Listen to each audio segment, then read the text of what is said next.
Welcome into another edition of Quick Hit Bears. Today we're talking about Baylor defensive lineman Gabe Hall, a guy that's very, very talented, was one of the most talented prospects Rule landed during his era. Obviously, Gabe Hall, a prospect who coming out of high school was more of a raw prospect, but you saw everything that he had that could translate to the next level, such as his 6'6" frame, the fact that he was already 265 pounds as a senior, and really by the time he got to Baylor, he was already like 280 pounds, which was one of those, kind of shocking things for the coaching staff, just how quickly he was able to put on the weight.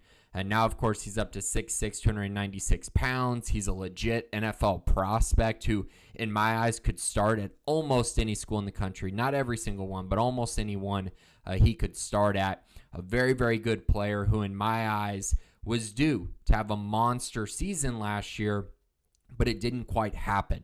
So now can 2022 be the time where he takes that big step in the right direction? And it's not to say that he hasn't been good, but I think there are areas where he can improve, and I think 2022 is the season that he could show some big strides, because he showed it some last year in 2022, but now going forward into 2023, can he take it to another level and really be locked in game after game? We'll see, but I think a big word for Gabe Hall and a big word for this entire program really is motivation. That's something that this program has talked about a lot and something they're clearly trying to address during spring football. It's a lot of motivation because, we worked very hard last year, but just because you work hard don't mean you're finna win every single game.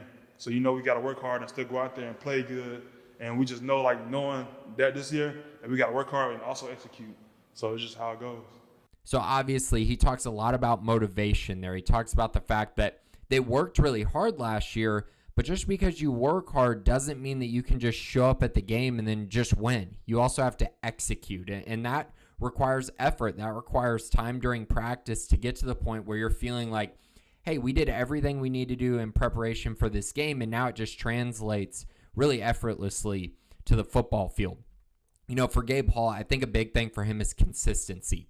I really like what I've seen from him in the games that he's played really well, but at the end of the day, he hasn't had enough flashes for me to say, wow, he's been awesome during his time at Baylor. He's just been good, and for that reason, it all comes back to consistency. So here's my reason for that. The last two seasons in which he's had a pretty big role in the Baylor defense, he's totaled 55 tackles, 12.5 tackles for loss, 9.5 sacks. That's great. That seems pretty good when you just take a step back and say, okay, 12 games, that's pretty solid production. But the issue is 5 of his 9.5 sacks came in 2 games, and that was in 2021 versus Kansas State and 2022 against Texas Tech. I mean, that's pretty insane. And if you really look at it, besides those 2 games, he has 7.5 tackles for loss and 4.5 sacks in 22 games. That's just not elite production.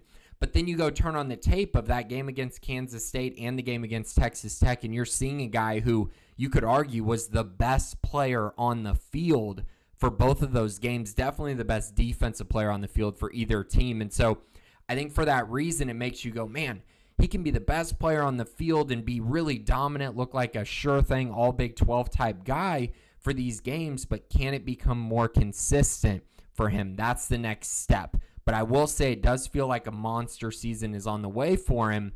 But I think in general, he needs the defense as a whole to be better in order for his individual play to really shine. And so he mentioned that a little bit about being a leader for this young defense. Like me and TJ, we're one of the few guys that have a lot of experience on defense and stuff like that.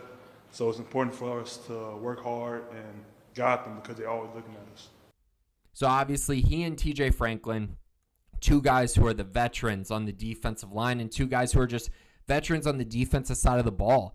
And they're going to have to be really good leaders for this program, a role that they really didn't have last year. And it's not to say they didn't have leaders last year. It's just when things started to snowball, their leadership didn't rise above the negatives that were happening on the field. And this team needs that. You can't let one game dictate your entire season. You can't let a losing stretch dictate your entire season.